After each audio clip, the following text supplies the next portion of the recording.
Бәріңізге ассалаумағалейкум. Ел футболшылары шетелдік чемпионаттарды бағындыруда. Ян Вороговский қайда ауысады? Және Мадридтік Реал футболшысы Винисиус Джуниор Қазақстан жайлы не айтты? Дәл осындай жаңалықтар бүгінгі қазақ футбол арнасының кезекті шығарылымында.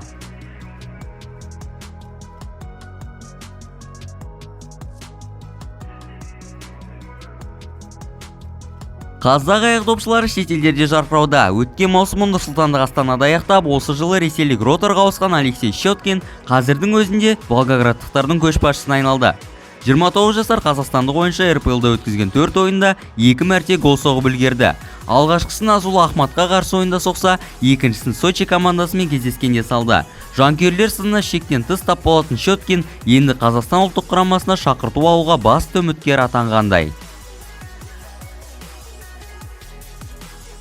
Ян Вороговский польшалық Легияға ауысу мүмкін. 24 жасар қазақстандық футболшы маусым соңында бельгиялық Берсхот сапынан кететін жария етті. Ойыншы үшін сәтті 2 маусым басқа клубтардың назарын өзіне аудартты. Солардың бірі жақында Вороговскийға көз түскен польшалық Легия клубы. Бұдан бөлек Янға англиялық Норвичте қызығып отыр деген ақпараттар да бар. Ал әзірге ойыншы тағы да басқа нұсқаларды қарастыруда. Нақты бір шешімді маусым соңында білетін болармыз. Винисиус Джуниор Қазақстанға сәлем жолдады. Атырау шағын футбол клубының ойыншылары Мадридтік Реалдың жас жұлдызымен телефон арқылы сөйлесіп, оған Қазақстанға және Атырауға сәлем жолдауын сұрады. Әлбетте, Вини атыраулық футболшылардың айтқандарын жерге тастамай, сол сәтте барша қазақстандықтарға және жекелей Атырауға сәлем жолдады.